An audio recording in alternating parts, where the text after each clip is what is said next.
This is coming from, this piece was made maybe 2.5 years after I finished grad school.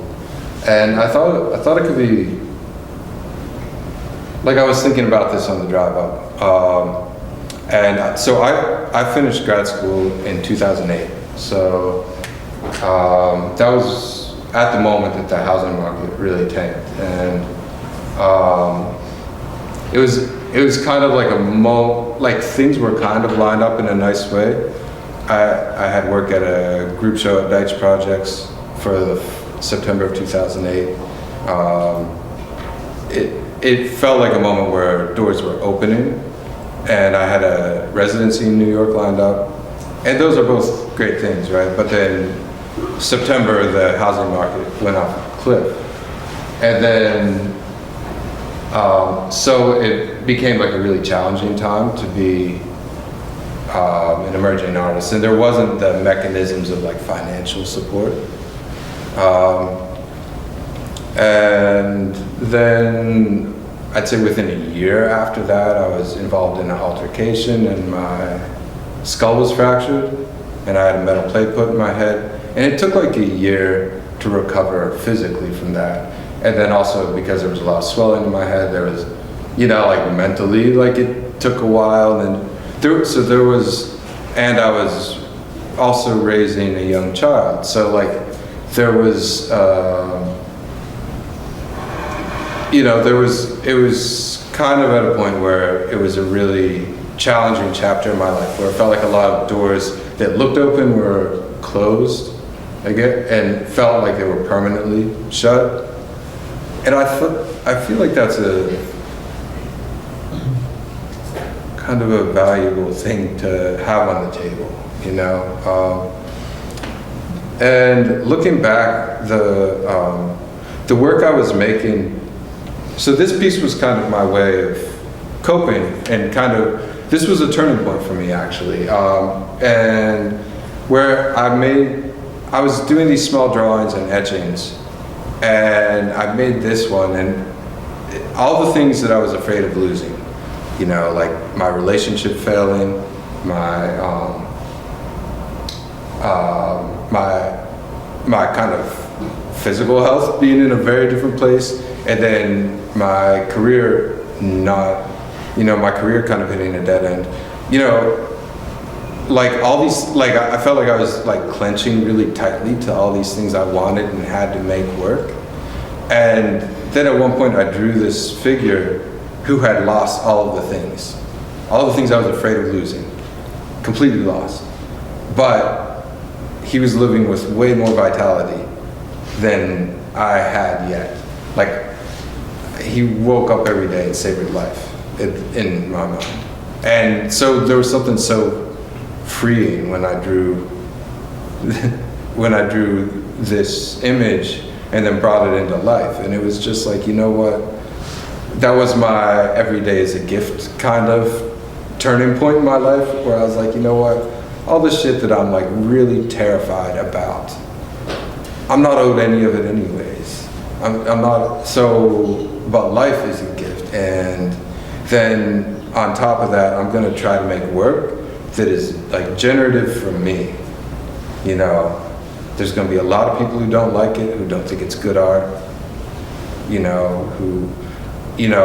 that's always gonna be there.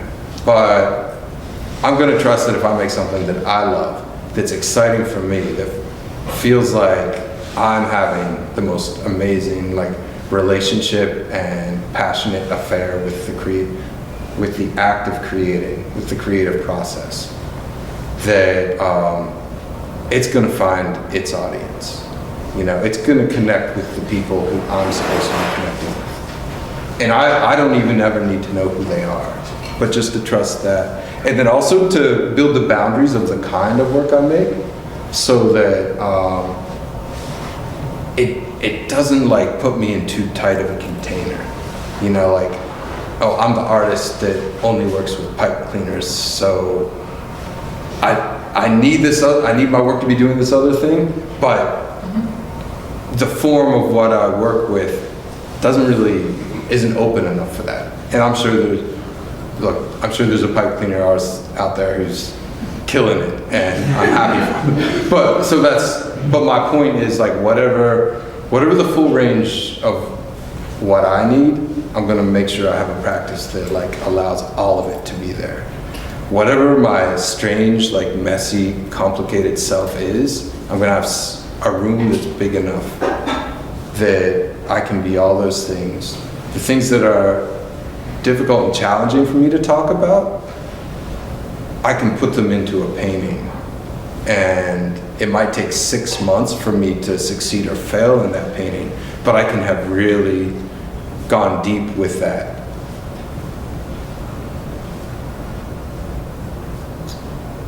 Maybe that's all of the older work I need to talk about.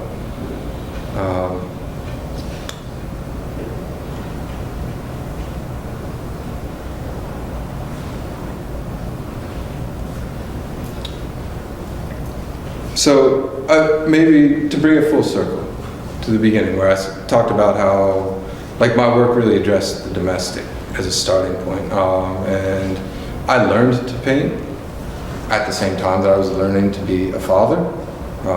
My son was born when I was 23, and that's when I started art school also. And so like, I was kind of having this one-way conversation into the ether about how to be a father without there being other men close by. And then, these other societal layers to it also. My background is, my ethnicity is like very kind of fractured in parts of a lot of different things, so like Cuban, Mexican, Irish, and Jewish. But the thing is, I'm also like pretty disconnected from most of those.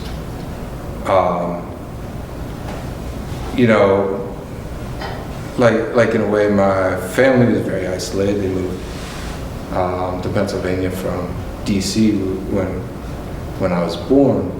So in a way, I'm very removed from any communities and larger extended family.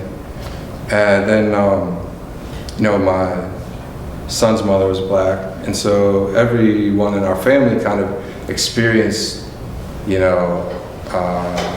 the world through kind of a very different set of kind of these larger historical and racialized spectrum of forces all acted on us differently. And that, in a way, that kind of reflected my own experience when I'd moved from one place to another, and where just how I would be perceived or experience the world would also be kind of a unique and unpredictable experience. And so I thought a lot about how kind of like the way like a liminal experience kind of illuminates like the contours of like what the horizon of what's expected or possible is. With this piece, I was kind of thinking about the energy of like when you're on a work crew that is like all men, and also when like whoever you have like the most intimate relationship with, when they're at a distance from you. So like across the country or across, a great distance. And so how your heart is always kind of never in you, it's always some other place. And I wanted, like, in my experience, there's kind of an energy there that feels like kind of, or a heat that feels kind of dangerous, and I wanted that to be present. So this was a piece where I was really thinking of, like, I wanted to make a woman that was like thousands of years old, and just have like an intensity and presence.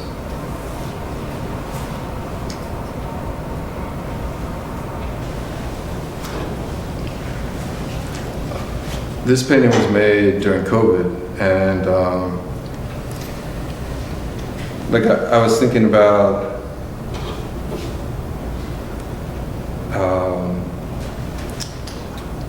well, actually, I was really struck by when I was riding the bus and there was like this plastic sheeting like separating you from the driver, and then I just the people, you know, the kind of the emptiness of the bus. Like you'd get on and there would be nobody on the bus, and like I've thought a lot about ways to depict interactions where there's like a kind of circumventing whatever barriers there might be.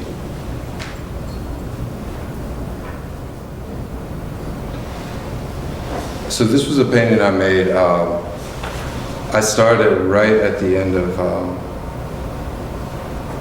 the last job I had before I quit and started working as an artist full time. And like I think I was really thinking about like the intense intimacy that you have with coworkers, and I was also thinking too about like the way that like protective gear, when you start wearing it, in a way you become like an extension of the building you're in. And the place I worked, like whenever we'd get a new job in, like a lot of machines would get moved around, like major parts of the building would become shifted and moved around. And so in a way it felt like we were inside of this like kind of shape-shifting room. And I wanted there to be kind of a flow between the figures into the space that they're in that way.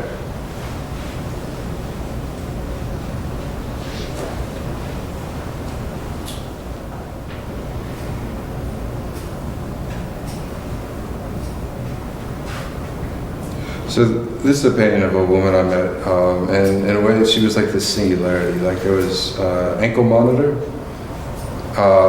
and so I was just really thinking about how intense having that like state apparatus, that observation on her directly, and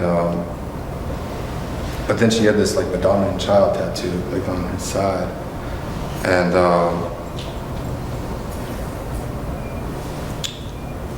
I think the kind of that harsh juxtaposition, you know, of like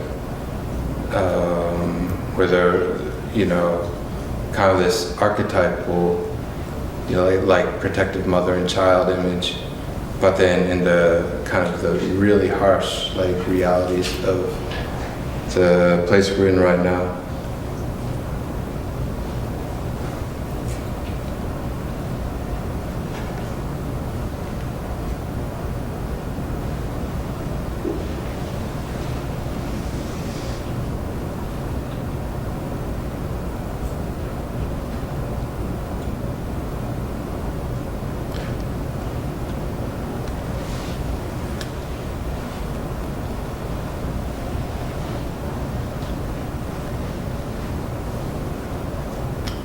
And this one I was thinking about like kind of that moment of being like a young couple with like a brand new child, and so it's in a way like the painting is like from the point of view of the child, and like I wanted like that erotic kind of stolen moment, but it's at an Applebee's while your kid is on the other side of the booth, maybe coloring in the menu. So it's, you have a sippy cup and you have body shots. And maybe I'll end there with a hopeful note.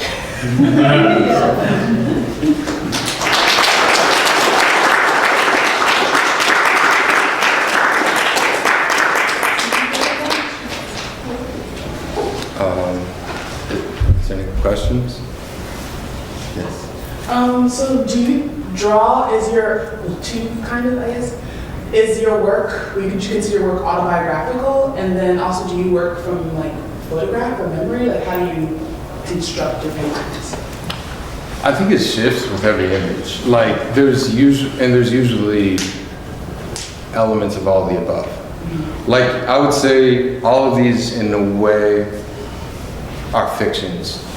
There's a couple where it's like a direct portrait or something. There's one that was like a portrait of my son. And with that, I stayed out of the way of that painting. You know, there was like this just beautiful moment that I felt like he was kind of like having this really introspective moment, and just everything about it was better than I could have ever created. So I just tried to like let that come into life as a painting. But for most of them, even if I'm starting with a moment like within my, does anyone know, is there a fast way to like switch back into other slides, or that would be awkward? Okay, so okay, here we go. Close your eyes, I'll tell you when I'm ready. Oh damn, I went past.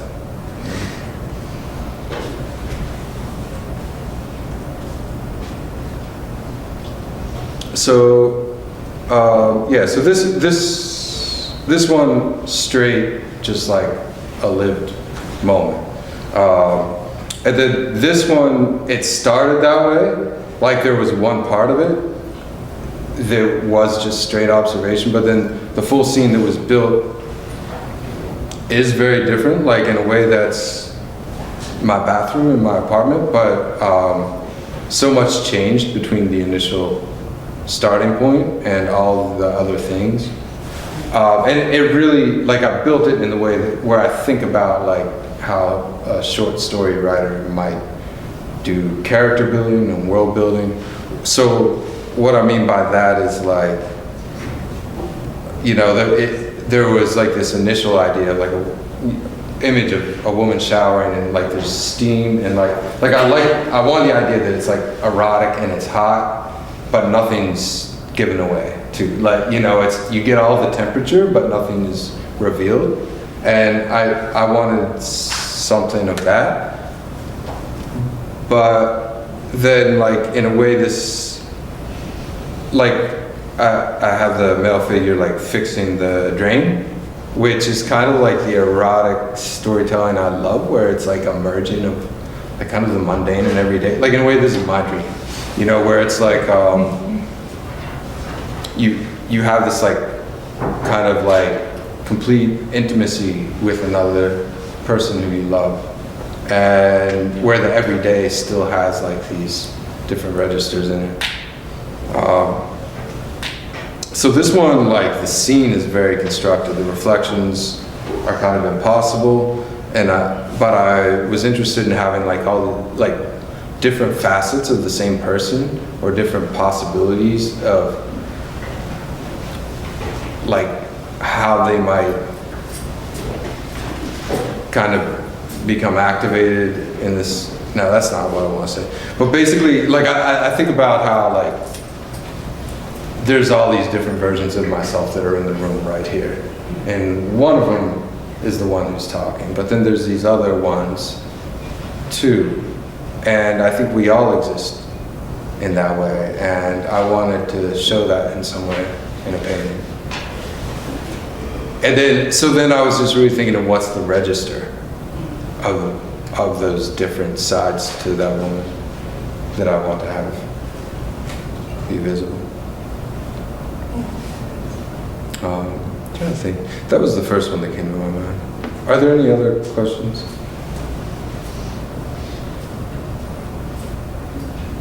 Yes. Well, thinking about the Jado, Yeah. sort of idea of this enchanted world, or the painting represented a kind of a cosmological ordering of the immediate experienced reality.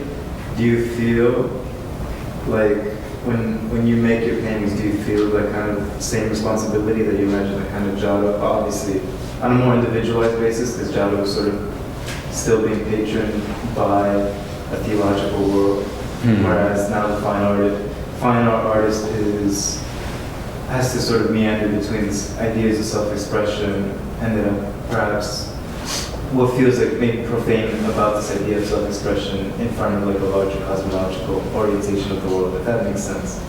It does make sense. I love the question. I knew you'd come with something good. So like,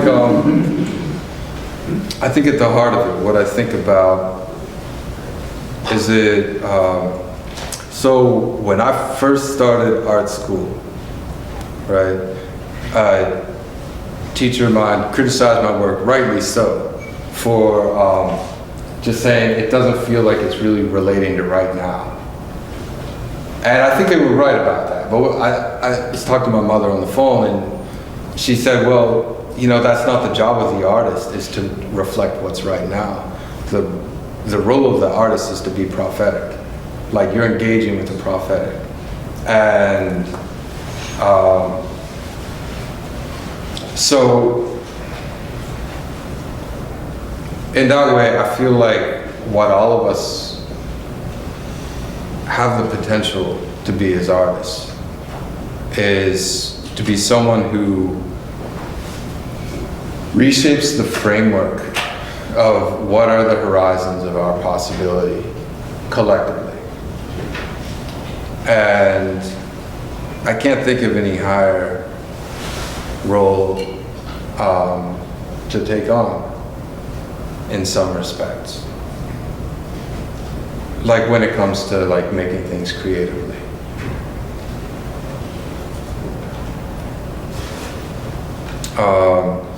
And maybe to go to that, like for me, when I think about art making, like I think about the importance of the poetic. And when I think about the poetic, what I'm thinking about is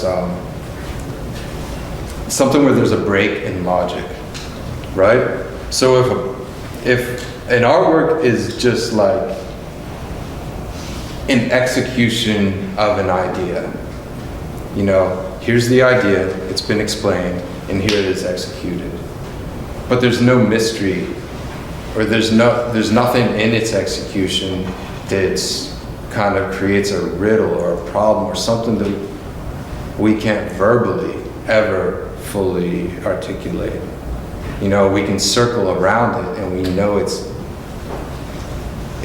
like hitting at some truth, hitting at something that we can't quite get to with another form of language. Then what I think that does, I think that's some kind of rupture, right? And like the world we're in is built on some false logic, I think. And so those ruptures, I think, are the doorway that can open it to like something better. Is that all? Do you think? Is there more to that question? Is there a follow-up? I'm content with that. I appreciate it. Any other questions? Yes. I guess my question is about the language you use for your work, and if you ever feel like you need to alter it, or do you change according to audience? And just, I mean, you have such an authentic practice and connection to painting, and your politics, and just how are you existing in the art market right now? And do you feel like you need to hide any of that? Do you obscure it from certain people? Like, I mean, how are you doing with that? I'm completely. Is that clear? Yeah, I'm completely failing at it. That's how I'm doing it. I don't know. Honestly, like, no, I don't know. There are. Look,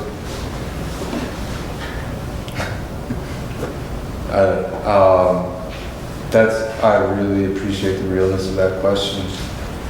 And there's things that I think about every day. And I wonder if there's a way to say it without being crushed like an insect. And then I think you can only die once. And so I wanna make my move count, you know? Yeah, I mean,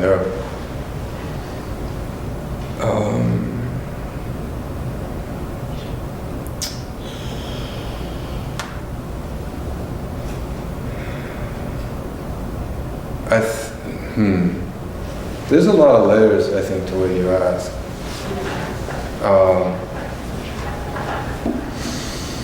There's certain things that I always talk about very directly, and I know how to talk about them. There's certain things that I feel like I know how to paint about, and I'm terrible about talking about them. And then there's other things more current that I think there's an imperative to talk about. And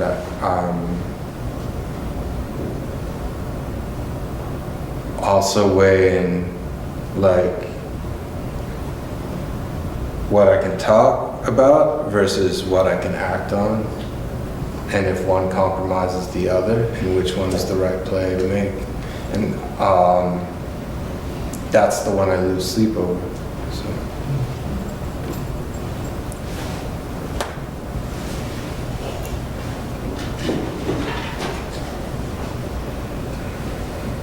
Man, I know this much. I know life is sacred. Like every life on this earth is sacred. And like right now, the shit that's being done is like completely unforgivable and inexcusable. And you know,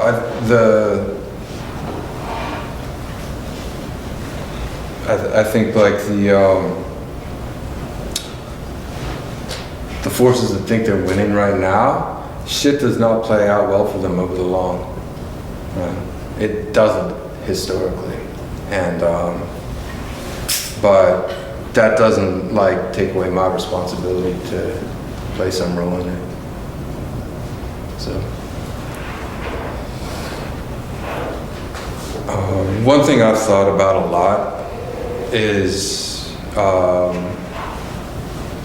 the way like social media, the internet, actually isolates us. And I think the most crucial things we have to do is actually build communities that are in person. And I think, yeah, and that have strength that way, and they can't be compromised and aren't as fragile in the way that like someone who controls an algorithm has power over it. And so that's one thing I've thought about a lot.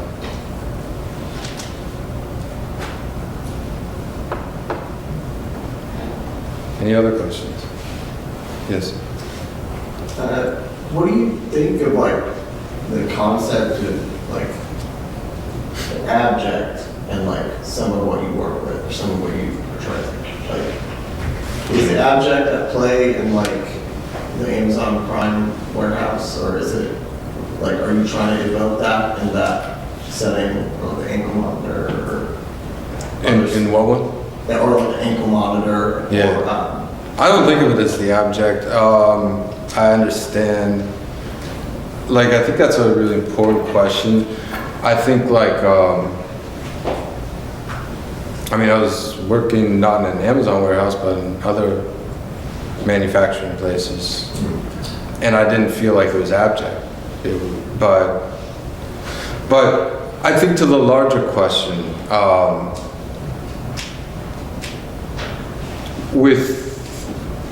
I think it's really, to me, it's actually really important that for me to be able to look in the mirror and see all of my flaws and just look at them directly and still be able to say, those don't have the final say, they don't have power over me. You know, yes, this and this and this about me are ridiculous, and that's not what I wish. But that doesn't have a power over me fulfilling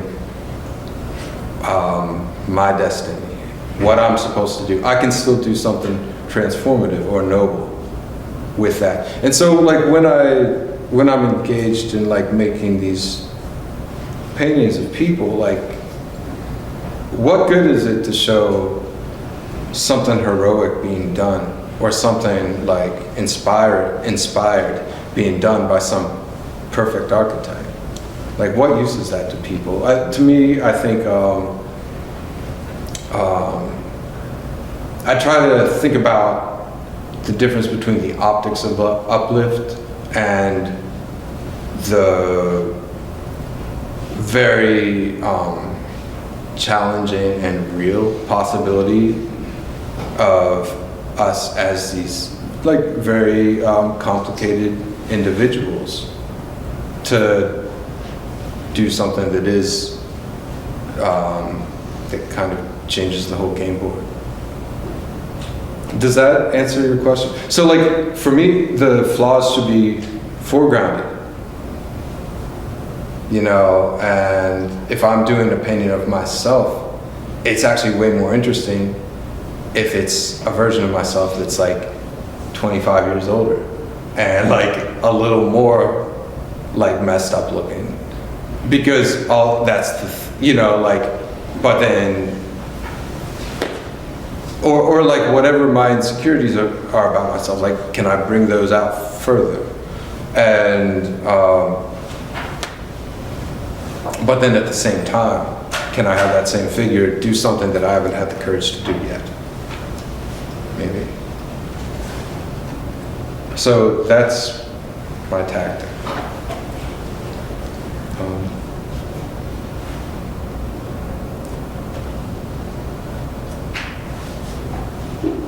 I think if there's any part of that I want.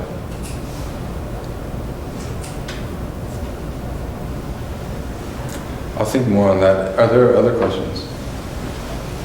Yes. When I look in the figure's eyes, I see something that I think of kind of as hope. But I was curious, but then sometimes it seems like something else. I was curious if you see the figures as hoping for something or it's something else.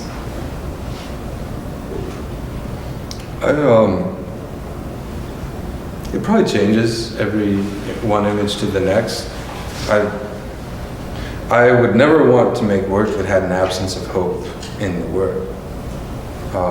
And I don't know that I always have a kind of a conscious sense of what's in their eyes either. So, but I'm glad to hear that that's seen.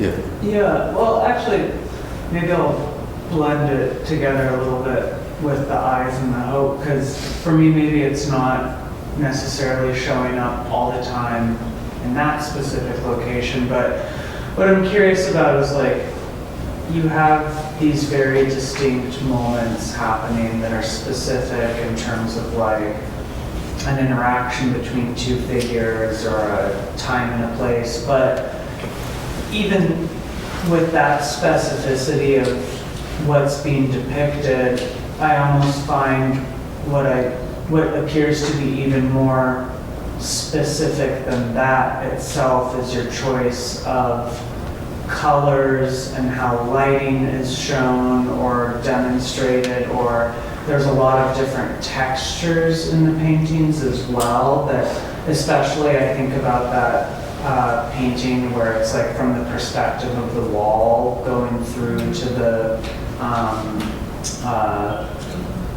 to go up, and like, yeah, so I guess that part of it is like, maybe this is a reflection, but maybe it's a question in terms of a response, but like, I'm curious about your relationship to those details that are maybe less at the forefront of what is happening, but yet they are the absolute most specific parts of the painting as a whole. And so your relationship to choice of color, to choice of depicting texture, and in some way, yeah, like I guess the meaning that you're developing through that overall approach that goes beyond just a specific moment that you're depicting.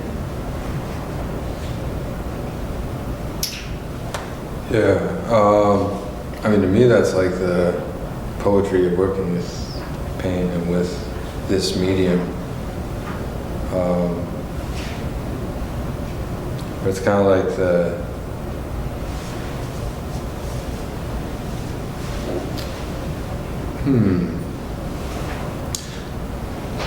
I don't know, like I want the making of it to, like in a way, like in a way, I think building a painting, it's like building an instrument, you know, like a bell that rings with a certain frequency, and that frequency is like a point beyond language, you know, like where it's just energy and like vibration and just like, and so with making the painting, like in a way that's like where I hope that it leads me to something that I'm like really, it's just like beautiful. Like the journey of making it is beautiful. Being in front of it's beautiful. You know, for me, like, you know, like we all have different subjective ideas. Like, so, but you know, just in the way that like when you're in a parking lot or on the street and you see like an oil slick on the water, that like you can get lost looking at it. Like I want the paint to do that.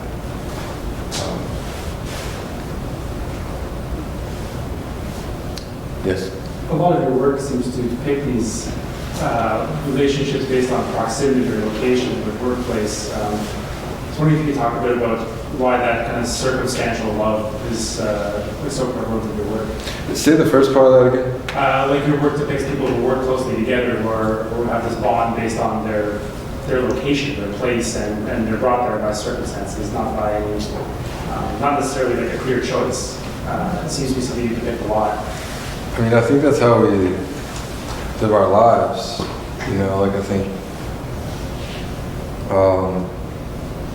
you know, we find ourselves in a place all of a sudden and then years pass and you either make that matter or you don't, you know, like I think that's part of being present, you know, it's like at some point you realize that this thing around you is your life.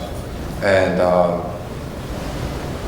so I think that goes back to me saying like the inverse of like social realist painting, where it's like you don't choose which character you play in history like it's some, you know, video game. Instead you're just in the thing, and then you see like this storm happening around you, and like how do you move out from there, or how do you just, I don't know.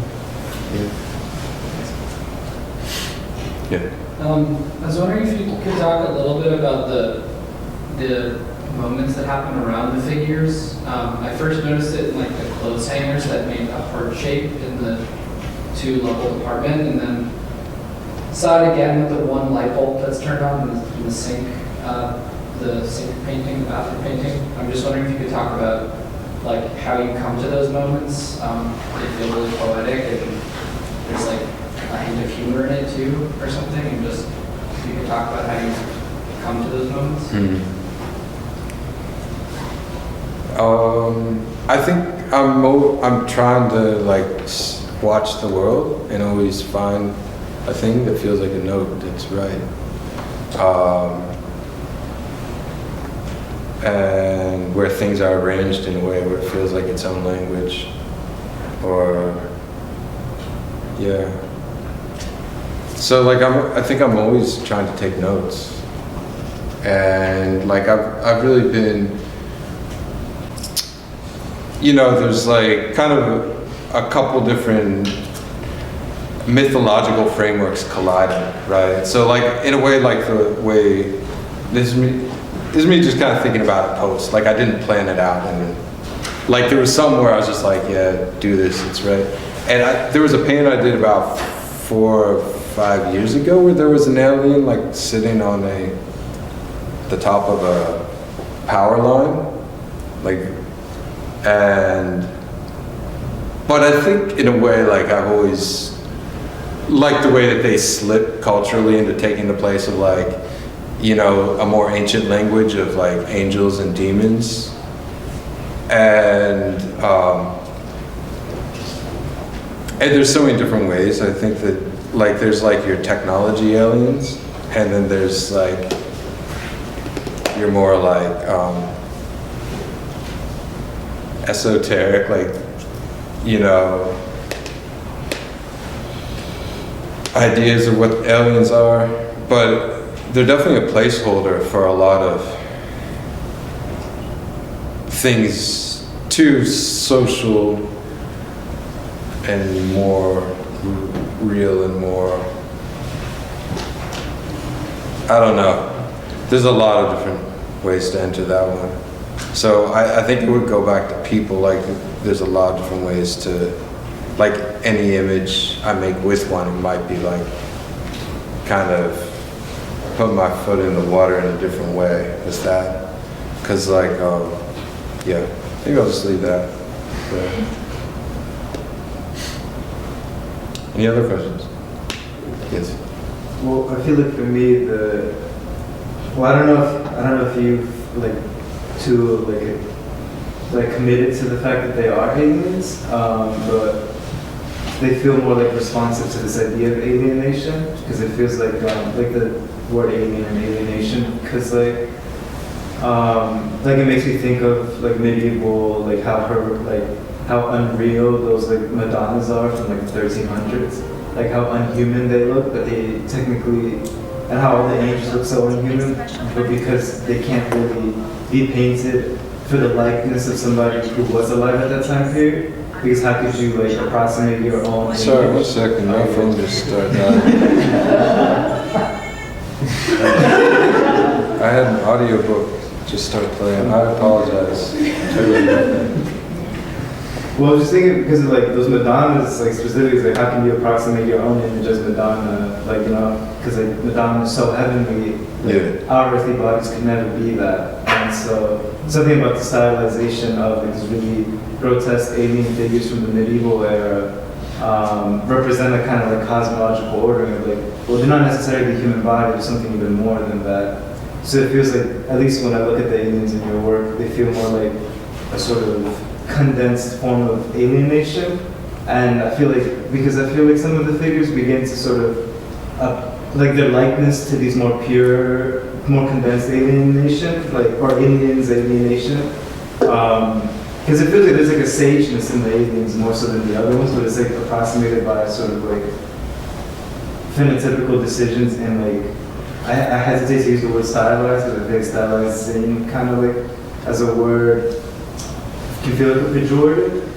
But like, I don't know if I'm making my point, but it's like, it makes me think of like the same kind of cosmological necessities of like, well, a person can't be this person because cosmologically, like, they can't be it. You know what I mean? So you have to stylize, you have to approximate a body that can fit a condensed idea. I feel like there was a couple different paths that are responsible. You know, I could take different pieces and run different directions. On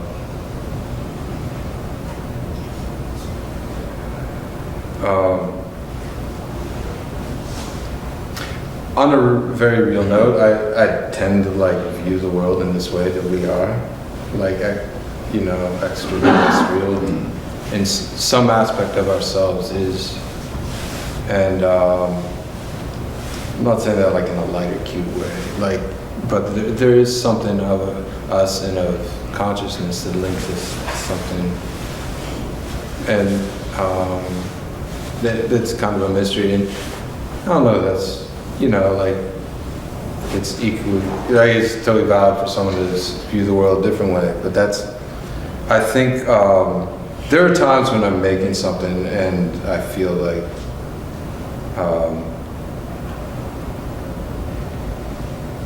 there's a bridging of worlds from like what we see and understand right now to something larger. And so I think that, I'm not totally satisfied with that answer, but I think there's some way that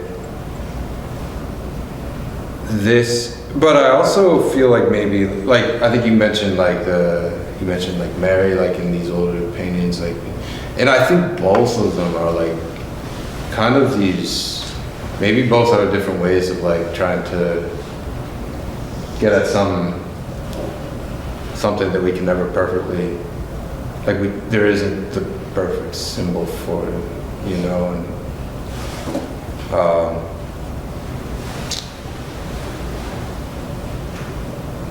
yeah. There's one more thing.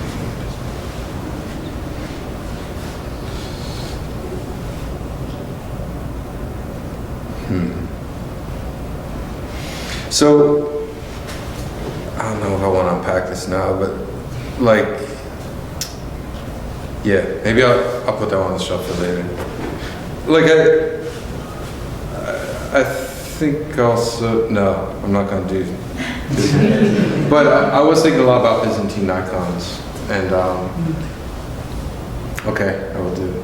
And I was thinking about the way that they really function different than other art objects in kind of in the contemporary canon of art, right? Like it would be a painting of some moment where some extraterrestrial or supernatural force penetrated our timeline, right? So it's a painting of, this is when this cosmic event, like some thing was ripped open and a cosmic event happened in like our normal profane timeline, and this is a painting of that moment.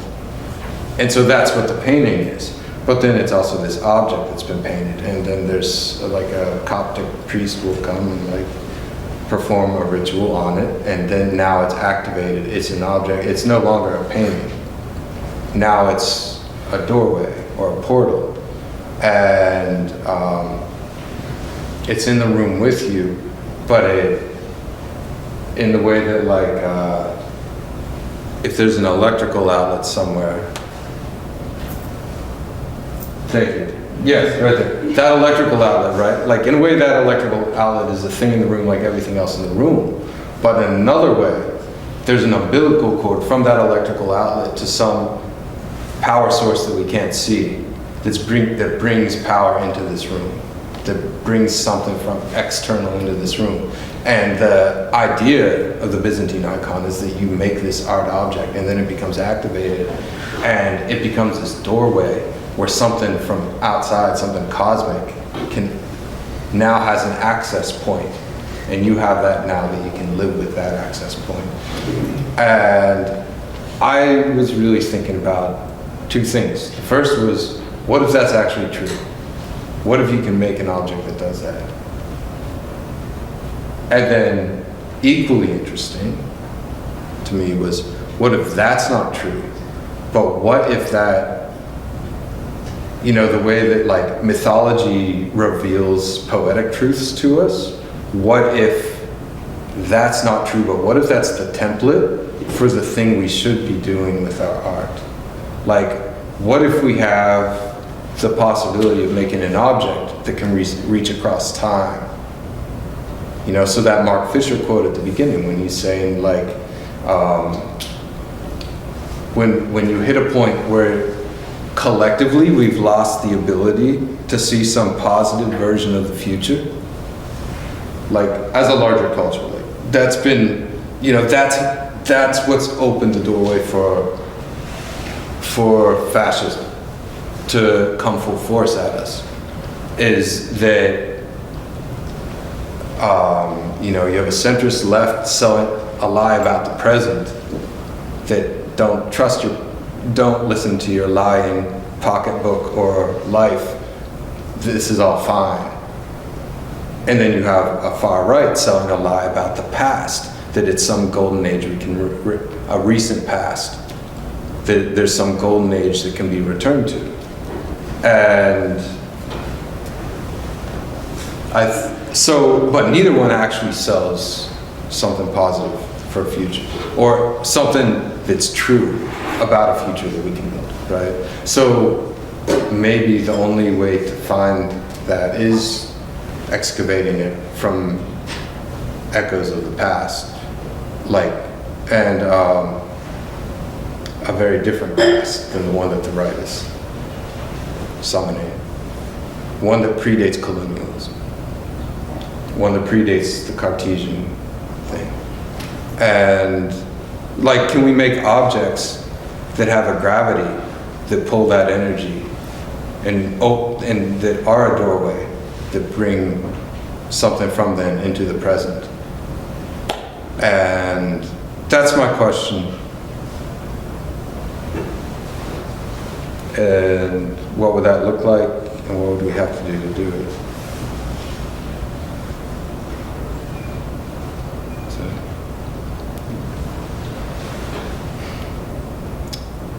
well, thank you all. Thank you.